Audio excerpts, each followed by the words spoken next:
네네. 오늘 저희가 함께 살펴볼 내용은요. AI가 학습 데이터에 없던 거 있잖아요. 네네. 그 정의되지 않은 샘플이요. 맞아요. 그걸 딱 만났을 때, 이걸 어떻게 다시 학습시켜야 하나 하는 문제에 대한 분석입니다. 그쵸. AI라는 게 결국 배운 것면 아는데 완전 새로운 게 나타나면 좀 곤란하잖아요. 네. 그래서 이번 분석 목표는 명확해요. 이 자료를 보면서 지도학습이랑 비지도학습 AI 중에 뭐가 더 나을지, 어떤 모델이 이런 상황에 더 잘 맞는지. 그리고 재학습 방식은 또 어떤 게 가장 효율적인지, 이걸 좀 깊게 파헤쳐 보려고 합니다. 네, 좋은데요. 그 디자인 원칙처럼요. 개선과 평가를 반복해서 목표에 다가간다. 아, 네. 딱 그거죠. 최적의 AI 재학습법 찾기. 여기서 핵심 질문은 이거 같아요. 그러니까 AI가 이미 아는 건 최대한 지키면서 새롭게 등장한 것만 쏙 배우게 할 방법. 이게 있을까 하는 거예요. 네. 처음엔 그냥 그 정의되지 않은 것만 골라서 학습시키면 되지 않나 싶기도 한데. 그쵸. 그럴 것 같잖아요. 근데 자료를 보면 꼭 그렇지만은 않다는 거죠. 선택적 학습이 생각보다 어렵다는 거예요. 네. 그게 흥미로운 지점이에요. 자료 결론을 먼저 딱 말씀드리면 네. 이런 정의되지 않은 샘플 재학습에는 지도학습 AI가 더 낫고 아, 지도학습이요? 네. 그리고 재학습 공법은 기존 모델에 뭘 추가하는 게 아니라 아예 처음부터 다시. 맞아요. 처음부터 새로 학습시키는 것, retraining from scratch, 이게 더 효과적이라고 합니다. 왜 그럴까요? 왜 덧붙이는 게 안 될까요? 그 지도학습 경우를 한번 보죠. 지도학습은 데이터에 정답, 그러니까 레이블이 다 붙어 있잖아요. 네, 그쵸? 근데 여기에 완전 새로운 종류의 데이터, 즉 새로운 레이블을 가진 샘플이 들어왔다고 생각해 보세요. 네. 이걸 기존 모델에다가 추가로 학습시킨다.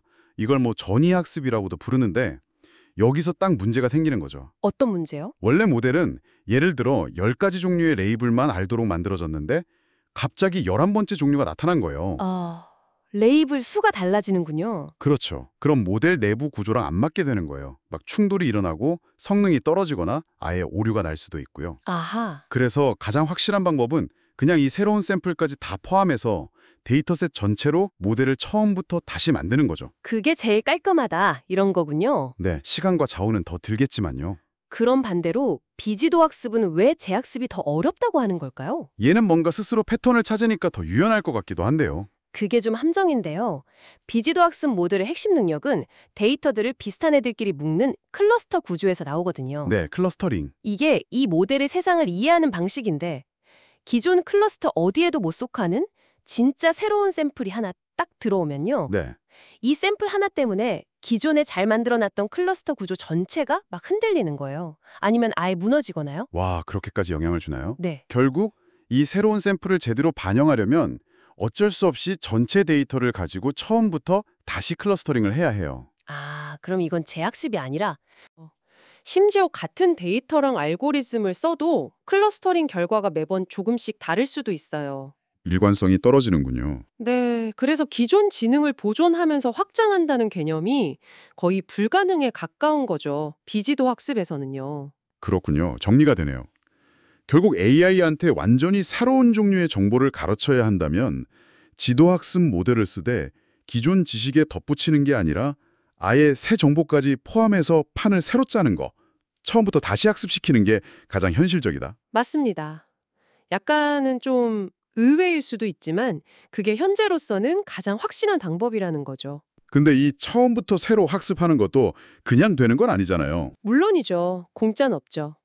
당연히 컴퓨팅 자원, 시간이 훨씬 많이 필요하고요. 네. 그리고 데이터가 늘어나면 모델이 특정 데이터에 너무 익숙해져서 다른 데이터에 약해지는 거, 과적화 위험도 커지고요. 아, 과적한 문제도 있군요. 네. 또 하나 흥미로운 점은 만약에 기존에 정의된 샘플만 가지고 다시 학습을 시켜봤는데도 성능이 더 이상 안 좋아진다. 네. 그건 어쩌면 모델 자체가 이미 자기 능력의 한계치에 도달했다는 신호일 수 있다는 거예요. 아, 더 이상 개선의 여지가 없을 때? 네. 그럴 때도 역시 새 모델을 아예 처음부터 만드는 걸 고려해야 한다고 자료는 이야기합니다. 자, 그럼 이 분석이 우리한테 시사하는 바, 핵심 메시지는 뭘까요? AI가 예상치 못한 새로운 정보를 만났을 때 일단 지도학습 방식이 비지도학습보다는 좀 더 유연하게 대처할 가능성이 크다는 거. 네, 유연성 측면에서는 지도학습이 낫다. 그렇죠. 근데 그 유연함이라는 게 기존 지식의 새 거를 살짝 얻는 방식이 아니라 판을 새로 짜는 거. 맞아요. 모든 걸 다 포함해서 아예 새로운 판을 짜는 것에 가깝다는 거죠. 현재로서는 이게 가장 실용적인 접근법이다. 네, 이걸 좀 더 큰 그림에서 보면요.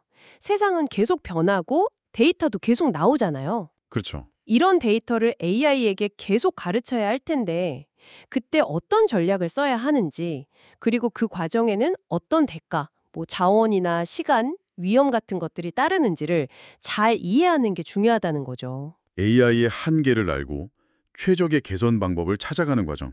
이게 아까 말한 그 디자인 과정이랑 정말 비슷하네요. 네, 맞습니다. 목표를 향해 계속 나아가는 과정인 셈이죠. 오늘 분석을 마무리하면서 이런 질문을 한번 던져보고 싶어요. 이 자료는 정의되지 않은 샘플이 나타난 후에 어떻게 할 거냐에 초점을 맞췄잖아요. 네, 사후 대처에 관한 내용이었죠. 그럼 혹시 AI를 처음 만들 때부터요, 이런 미지의 데이터가 나타날 가능성을 미리 좀 염두에 두고 뭐라고 할까요? 좀 더 유연하게 대처하거나 심작 예측까지 할 수 있도록 그렇게 설계할 방법은 없을까요? 여러분의 생각은 어떠신가요?